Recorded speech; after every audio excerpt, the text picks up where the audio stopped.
Paraíba Comunidade de volta agora para conversar com a advogada e professora Ceres Rabelo. Ela que é vice-presidente da Comissão da Mulher, advogada da OAB aqui na Paraíba. Seja muito bem-vinda, Ceres, ao Paraíba Comunidade. Zuíla, muito obrigada, gratidão. Hoje nós temos um bate-papo de empoderamento feminino. Ceres, e você foi conferencista agora recentemente de um evento patrocinado pela OAB com mulheres do Brasil inteiro, que discutiu várias questões. Quais foram esses assuntos e o que é que vem sendo discutido a âmbito nacional nesse assunto? Zuíla, foi assim algo inenarrável, Foi uma emoção muito grande, porque nós da Paraíba fomos com cerca de 20 advogadas.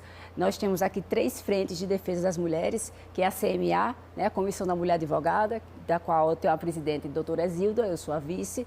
Nós temos também a Comissão de Combate à Violência e a Rede Sororidade. Então, os 26 estados e o DF mandaram delegações de advogadas para que nós pudéssemos conversar com as outras advogadas, saber as dificuldades, saber quais são os empecilhos no exercício da profissão, a violência de gênero, a violência no fórum, nos corredores do Poder Judiciário, tudo isso no dia a dia, inclusive em sala de aula também. Então, foi assim, um evento muito importante, com a presença do presidente do Conselho Federal do OAB e das maiores autoridades do meio jurídico. E aí abre a discussão para que esse preconceito ele existe em qualquer profissão que essa mulher esteja, Ceres? E é interessante que quanto mais ela alcança um certo poder, ela é questionada, ela precisa ser validada o tempo todo.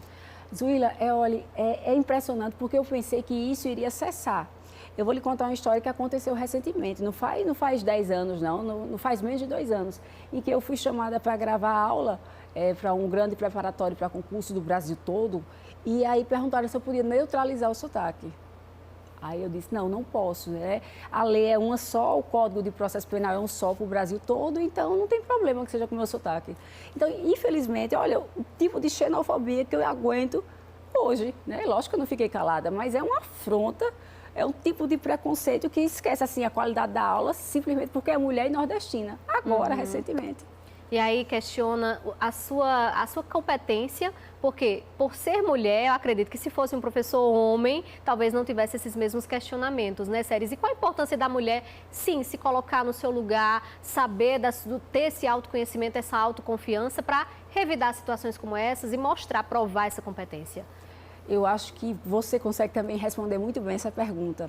Através de quê? Da educação, do conhecimento. O conhecimento, ele liberta. Então, os livros geram homens livres, mulheres livres. Então, você também, como jornalista, tem uma profissão fundamental e garante um Estado democrático de direito, a liberdade de expressão. E, através do conhecimento, é que nós vamos conseguindo passar por esses obstáculos. Não é fácil, Nós conseguimos alcançar muitas coisas. E eu gosto de fazer um retrospecto, sabe, Zuíla, do que nós tínhamos e o que nós temos. Por exemplo, vou dar um exemplo recente.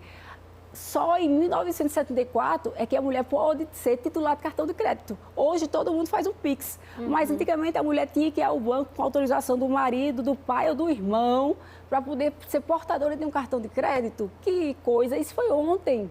Então, assim, até 1979 o futebol era proibido, o futebol de campo era proibido para as mulheres. Então, até 2002, gente, eu entrei na faculdade, ainda a lei previa que o casamento poderia ser declarado nulo caso a noiva não fosse virgem. 2002. Realmente, quando a gente consegue olhar para a história e ver quanto avançamos e quanto ainda precisamos avançar, Ceres? Você também é professora de cursinhos preparatórios para concursos e o concurso público, a vaga no concurso público, ela tem sido também forte na independência das mulheres financeiramente, que tem conquistado cada vez mais espaços no serviço público. Justamente porque dentro do serviço público nós conseguimos não fazer o que acontece na iniciativa privada, que as mulheres ganhem 20%, 30% a menos. No serviço público isso não pode existir. Então, se a mulher ocupa o mesmo cargo que o homem, certo? A gente consegue ter o controle. E as mulheres estão conseguindo cada vez mais, abdicando de contato com a família, de um pouco de lazer, de tudo isso para conseguir uma estabilidade e conseguir viver com dignidade, que é o que preconiza a Constituição. Então, não basta sobreviver, eu preciso viver com dignidade. E a dignidade começa tendo um trabalho que te remunere de forma justa, que te respeite. Então, as mulheres têm lutado, inclusive, aqui na Paraíba, o exemplo clássico é a luta pelas mulheres para conquistar ampla concorrência para bombeiro militar e policial militar. Isso pode demonstrar um certo incômodo nas mulheres conquistando mais vagas e tendo uma certa cota de gênero para essas funções? Havia cota de gênero. As mulheres quiseram o quê? Elas brigaram na justiça para que essa cota de gênero fosse derrubada. 10% para nós mulheres é pouco. Passe quem tiver nota melhor. Agora, o que aconteceu na Paraíba foi o seguinte, que os homens que estavam aprovados, que tinham gastado bastante dinheiro, foram eliminados do certame. Mas aí é uma coisa administrativa que se está resolvendo. Agora, houve por bem o STF, sim, determinar a inconstitucionalidade da lei do Estado da Paraíba, que trazia uma restrição de acesso às mulheres, puramente por uma questão de gênero, porque você é mulher, você não pode entrar, mesmo que sua nota seja bem maior. E isso está na justiça, né, Séries? Isso, verdade.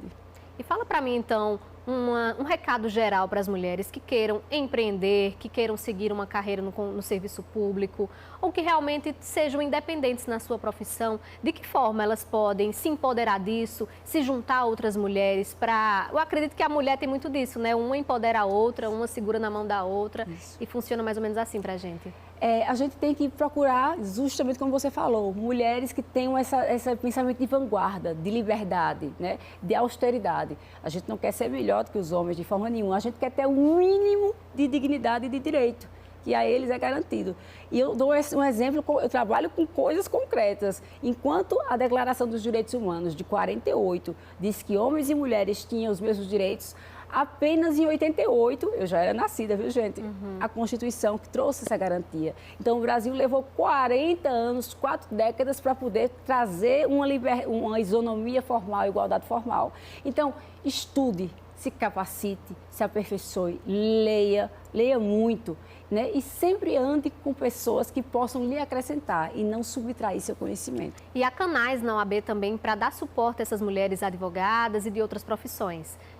Isso. Nós temos 3 canais de proteção à mulher, que é a Comissão da Mulher Advogada, que eu sou a vice-presidente, o combate à violência e a Rede Sororidade. Aproveitando que até hoje, viu, gente, até hoje corre, 31 de março, a OAB está recebendo escritas de si, ou seja, as advogadas da Paraíba podem contar um pouco de sua experiência, como mães, como mulheres, como profissionais, né, os empecilhos e obstáculos que encontraram pela frente, e a OAB vai publicar esse livro, essa obra coletiva. E eu queria muito que vocês, mulheres, estivessem. Eu já mandei o meu, ok? Então, corre que dá tempo. Muito obrigada, Séries, pela participação aqui no Paraíba Comunidade. Muito obrigada. Convite prontamente aceito sempre. Muito obrigada.